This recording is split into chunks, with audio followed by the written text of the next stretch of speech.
So this slideshow is a history and details to better understand the first vision, or the story of Joseph Smith. It all began with what we call the Great Apostasy. We believe that God called prophets in the early dispensations of the church, and to them he gave priesthood authority to lead and direct the church. After the death of Jesus Christ and his apostles, the authority which was held on the earth by leadership was lost. This is because God removed the priesthood from the earth to wait until he felt it was time to restore it. The period without the priesthood is known as the Great Apostasy. The Second Great Awakening is the next step that follows the Great Apostasy. The early 1800s are known as the Second Great Awakening. It was during this time that many people began to question the organization of churches and what the proper way to obtain salvation was. Near Palmyra, New York, many revivalists came to gather followers. There were so many of them that it became known as the Burned Over District. And so on this next slide, I have a picture of the Burned Over District. So it's over in the northeastern section of the United States. And it was here that there was just mass amounts of preachers who were coming over to try and spread their view on religion and gain as many followers as possible. And this is when Joseph Smith comes into play. Joseph Smith was a young boy growing up in the Burned Over District. He was swayed by the commotion and took to pondering in his heart with which of all the churches he should join. He studied the Bible and found a passage in James 1:5, which reads, "If any of you lack wisdom, let him ask of God, that giveth to all men liberally, and upbraideth not, and it shall be given him." Upon meditating on this passage, he designated a private location in the wilderness where he could go to pray to God for wisdom. So he thought to himself, well, if there's anyone who lacks wisdom, it's me. I see all of these churches that are being presented and all these preachers that preach different doctrines, and I have the Bible, I've read it, but I don't know which church is the true church. So as he went to the location in the forest that he had previously designated, he prayed for knowledge. And as he prayed for knowledge, he was miraculously visited by God the Father and Jesus Christ. They told him that none of the churches were true and that he should join none of them, but that through him, a new church, or a restored version of the church Christ had established on the earth, would come to pass. During his lifetime, Joseph gave 4 accounts of his vision, each of them being a little bit different. Why might this be? He wrote one in 1832, he wrote one in 1835, one in 1838, and one in 1842. His purposes were different for each one. Many people claim that because there were different versions that aren't exactly the same, he was untruthful, but that is certainly not the case. Joseph Smith gave each one in a different context or to a different audience, so it was only normal that there be a slight variation between them. The 1832 was his first account, which he wrote in his autobiography.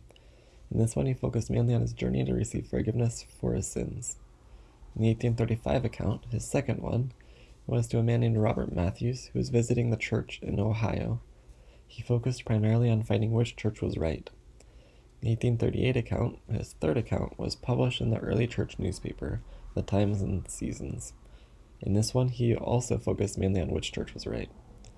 In the 1842 account, he sent it to an editor for the Chicago Democrat, requesting general information about the church.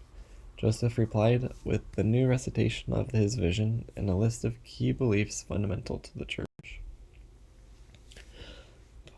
I pulled this as part of the 1838 account because it's one that we use quite frequently in the church when we're sharing with others, because I think it captures the essence of what the experience would have been like.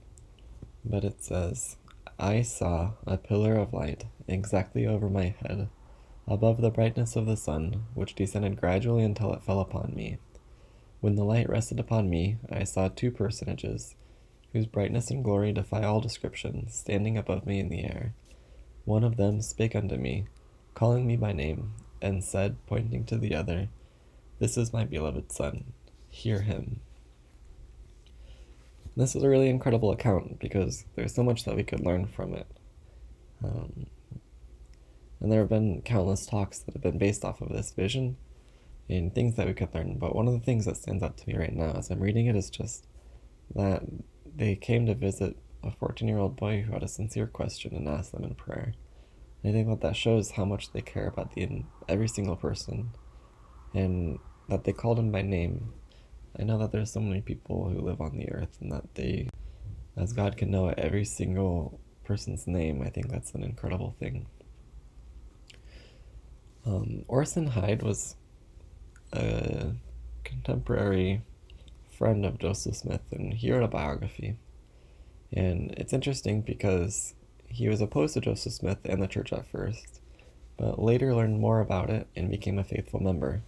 He served close to Joseph and provided a unique perspective on his life.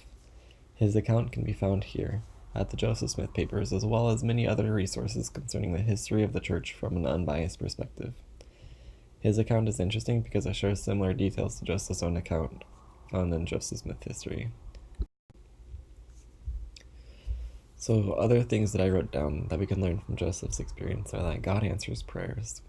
We can receive personal revelation to answer questions we have. We should search the scriptures for revelation and direction. God and Jesus Christ are two separate beings. None of the churches were true. Now, in closing, I wanted to include a quotation from our prophet that we have today. Since Joseph Smith was called to be a prophet, we believe that we've had a living prophet on the earth to lead and guide us ever since. And today, our living prophet is President Russell M. Nelson. And this is a quotation from him on personal revelation. He said, "To be sure, there may be times when you feel as though the heavens are closed, but I promise that as you continue to be obedient, expressing gratitude for every blessing the Lord gives you, and as you patiently honor the Lord's timetable, you will be given the knowledge and understanding you seek. Every blessing the Lord has for you, even miracles will follow. That is what personal revelation will do for you. I am optimistic about the future.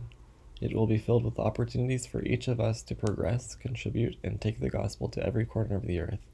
But I am also not naive about the days ahead. We live in a world that is complex and increasingly contentious. The constant availability of social media and a 24-hour news cycle bombard us with relentless messages. If we are to have any hope of sifting through the myriad of voices and the philosophies of men that attack truth, we must learn to receive revelation." And so I think that this is him saying to us that we're going to face a lot of difficult days ahead, but that as children of God and as we seek to make righteous choices, we can rely on personal revelation, and we will need to rely on personal revelation or communicating with God to find out answers to our questions. And then lastly, I'd just like to close with an invitation. We've seen here that Joseph Smith was able to kneel in prayer in a sacred spot to ask God a question.